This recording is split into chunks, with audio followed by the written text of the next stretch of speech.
اور جو کتاب میں نے اپنے رسول محمد صلی اللہ علیہ وآلہ وسلم پر نازل کی ہے،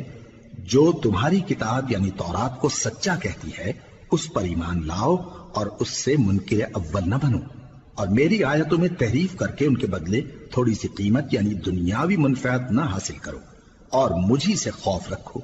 اور حق کو باطل کے ساتھ نہ ملاؤ، اور سچی بات کو جان بوجھ کر نہ چھپاؤ، اور نماز پڑھا کرو اور زکوٰۃ دیا کرو، اور اللہ کے آگے جھکنے والوں کے ساتھ جھکا کرو۔ یہ کیا عقل کی بات ہے کہ تم لوگوں کو نیکی کرنے کو کہتے ہو اور اپنے تئیں فراموش کیے دیتے ہو، حالانکہ تم اللہ کی کتاب بھی پڑھتے ہو؟ کیا تم سمجھتے نہیں؟ اور رنج و تکلیف میں صبر اور نماز سے مدد لیا کرو، اور بے شک نماز گراں ہے مگر ان لوگوں پر گراں نہیں جو عجز کرنے والے ہیں، جو یقین کیے ہوئے ہیں کہ وہ اپنے پروردگار سے ملنے والے ہیں اور اس کی طرف لوٹ کر جانے والے ہیں۔